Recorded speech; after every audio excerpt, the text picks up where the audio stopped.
Hello everyone, let me take you through this financial model. The goal is very simple. It is to die with nothing, to die with zero in our bank account. Otherwise the money goes to waste.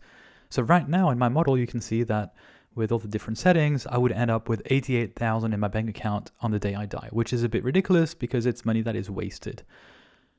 This assumption is that I would spend 6,000 on the next year. This is the first year of my model.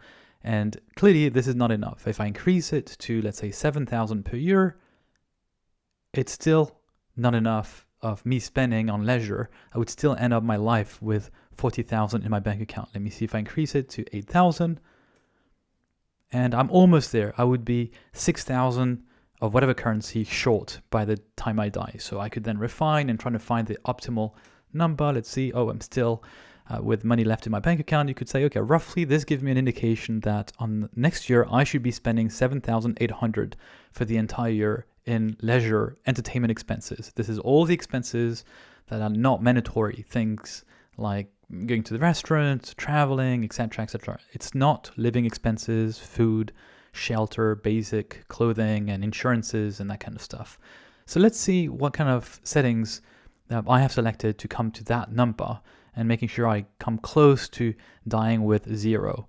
So in this case, I take the assumption that the person who's computing this model is born in 1990. They have a life expectancy of 85 years old. In fact, if you can go to various websites which can help you define what is the expectancy that you can have for your own life. Then I have a number of settings here which show you a decrease in health. As you get older, it's unlikely you're going to spend as much in leisure expenses. It's recommended that you spend more when you're young, when you're healthy, when you can do things, and mechanically, because you get old, you won't be able to spend as much. So I've computed this with different age groups. After 60, the assumption is that you're going to spend 2% less each year on leisure expenses, and so on and so forth until you get to the age of 80 and over. And you can change all these settings as we will see. For instance, let's say we're going to be totally healthy beyond 60. We'll say until 70. This only kicks in when you're 70. You can see immediately the model is refreshed. I won't have enough money to spend. I'm missing 22,000 because I remain healthy longer, and so my expenses are not going down. And vice versa, if I start becoming unhealthy when I'm 50 years old, I will have even more money left at the end of my life. So I want to spend probably even more right now until I'm 50, so that I don't let money to go to waste. So let's put back 60 here and let's go through further settings. We have settings such as inflation, expected inflation in the future. This is an annual measure, 2%. The interest rate that you can get, that you think you can get on the cash, on the savings that you have at the bank. If you have any stock, you can also put not the interest rate here in this case, but actually the growth rate of your stock and the annual growth rate. Exchange rate, this is not useful in this explanation. It's just in case you have multiple currencies. We can actually model this here as well. We're assuming that this person is starting off with some savings, 20,000, and no equity, no stock. Social contributions, this is the percentage of the pay, the salary that this person is getting that goes towards pension and unemployment insurance and that kind of stuff. We have income tax on salary and income tax and wealth tax on the pension that the person would receive when they retire.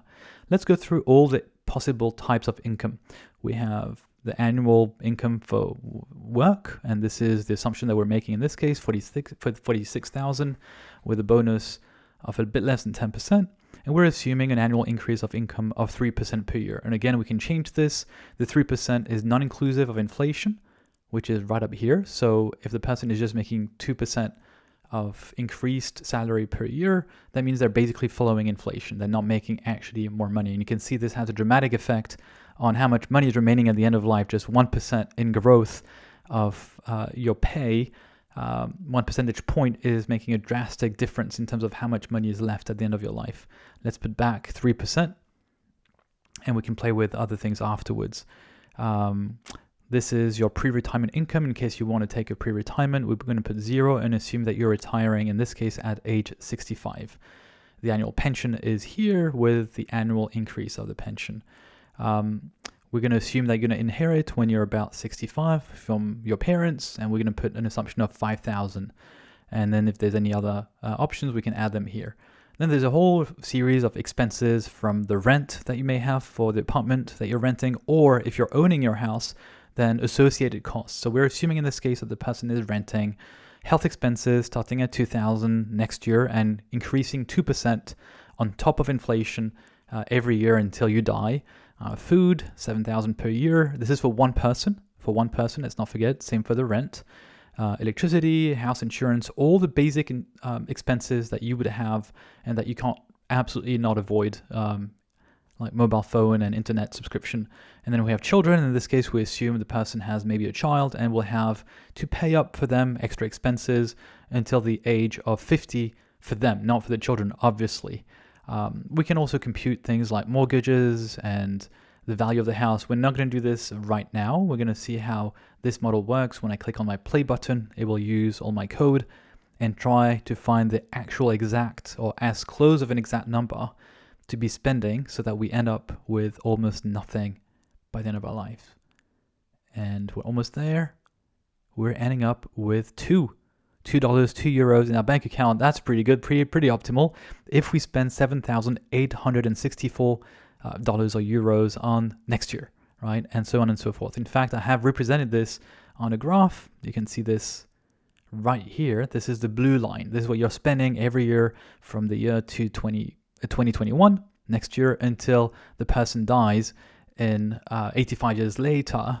They were born, so that's in 2075. And you can see this blue line, and you see this value, 7,864. And you can see very clearly as you get at 60 years old, your health declines, so you're going to spend less on entertainment, and so on at 75 years old, and then 80 years old, decreasing until you die. So this is what you would spend on leisure, and you would not end up broke before you die.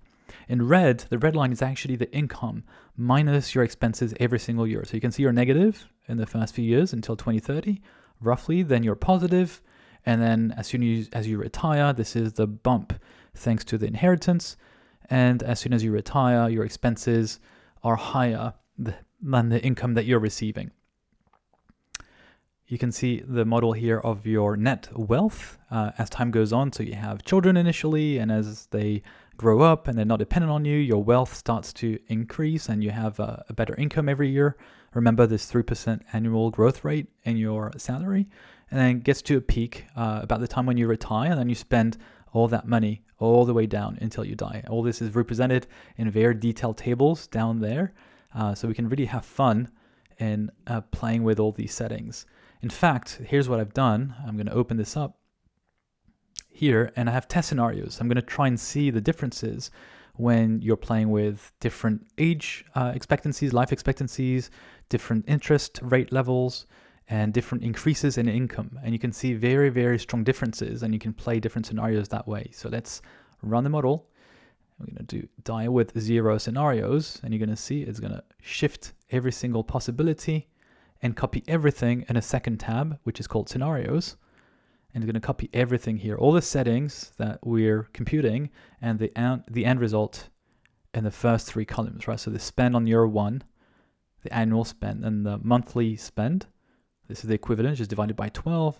So you can see with this setting, 85 years old, and interest rate of 0% and an increase in salary of 3%, you'd be able to spend 500 euros or dollars a month in the first year. And the last on your last year, so when you're 85 or 84, you'd be spending 150 euros per month in leisure expenses. So you can see the second row, there's a drastic change. You can spend more than twice as much just with the assumption that your salary is increasing not by 3% every year, but by 5%, right? And so on and so forth. We're computing different aspects here. You see the interest rate of cash.